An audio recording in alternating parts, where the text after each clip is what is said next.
Olá, eu sou o Mano Mixins e hoje eu estou aqui de novo para falar de uma coisa diferente. Hoje nós vamos estar a falar sobre distorções de mercado. Mas antes de nós falarmos de distorções de mercado, eu queria dizer que no vídeo passado eu esqueci-me de dizer algo. Eu esqueci de dizer que os modelos econômicos que eu citei ali são simplesmente os principais e existem ainda milhares e centenas e dezenas de outras escolas econômicas e outros pensamentos econômicos. O que acontece? Todo o modelo econômico e todo o pensamento econômico, ele é formado com base, como eu disse no outro vídeo, ele é baseado na sociedade em que ele é implementado. Ao passo que todo modelo, normalmente nós aqui, angolanos, nós tendemos a pensar, não, mas na Europa eu é fixe, não, nos Estados Unidos eu é fixe. O que é que acontece? Aqueles modelos, eles foram desenhados especificamente para os europeus ou para os americanos.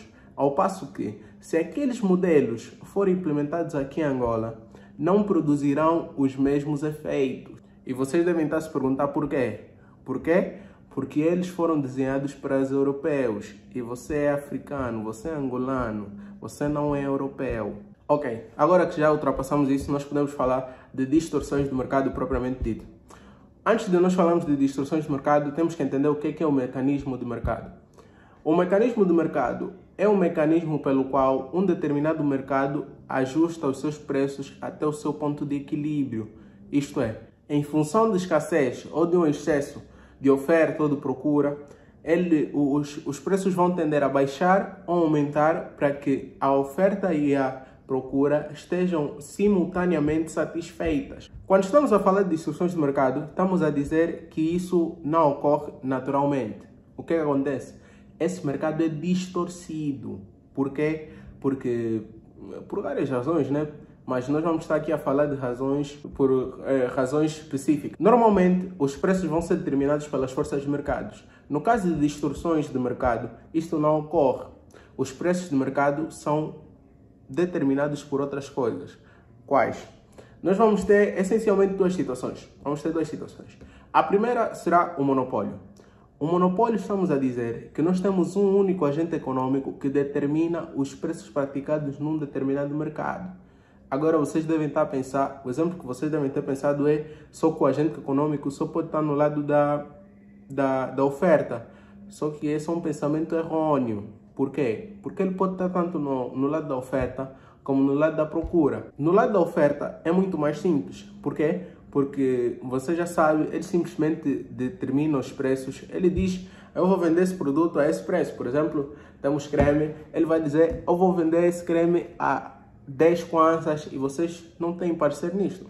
Agora, no lado da procura, nós teríamos que todo mundo está a vender creme, né? Todo mundo está a vender creme, mas o que é que acontece? Ele não aceita adquirir aquele determinado bem aquele determinado preço. Então o que ocorre? O preço terá que diminuir. Por quê? Porque os produtores não querem ter estoque. Se você é uma empresa, você é um produtor, você não quer ter estoque, você quer ter dinheiro, você quer vender o teu produto, o teu bem ou serviço. Então, se você apercebe-se que você não está a vender tudo o que você está a produzir, você vai fazer o quê? Ou você vai produzir menos, ou você vai diminuir o preço para conseguir vender as quantidades desejadas, as quantidades que tu desejas vender, são no caso efetivamente tudo aquilo que tu produziste. Nesse caso aí seria, como eu disse, um monopólio, mas só o monopólio só acontece com um agente econômico. A segunda situação que nós teríamos é o oligopólio. A diferença, o oligopólio e o monopólio é a mesma coisa, é a mesma coisa. A única diferença, eles simplesmente diferem no ponto que é que no oligopólio, ao invés de tu teres um único agente econômico, tu vais ter vários agentes econômicos que em conluio, eles decidem determinar os preços de um determinado mercado. Qual é o exemplo concreto que eu posso dar-vos? Eu posso dar-vos o exemplo da OPEP. A OPEP é um oligopólio. A OPEP é um autêntico cartel. E eu vou explicar o Por quê? Nós tivemos uma situação, né? Uma situação que eu posso explicar que o mundo experienciou. Foi nos meados da década de 1970. Os países com maiores reservas de petróleo decidiram reunir-se como membros da OPEP. E adivinhem, o que é que eles fizeram? Basicamente, no oligopólio, você tem duas opções. Ou você aumenta a produtividade ou você aumenta a oferta com o fim de diminuir os preços, porque se você tiver um determinado bem que não é escasso num determinado mercado, o preço daquele determinado bem cai. É simples. Se vocês tiverem muitos dólares num determinado mercado, o que acontece? O Kwanza valoriza. E da mesma forma o petróleo. Ou você oferta muito petróleo para que o preço do petróleo diminua, ou você oferta pouco petróleo para que o preço do petróleo aumente. Nos meados da década de 1970 foi isso que ocorreu. Os países com maiores reservas de petróleo fizeram isso.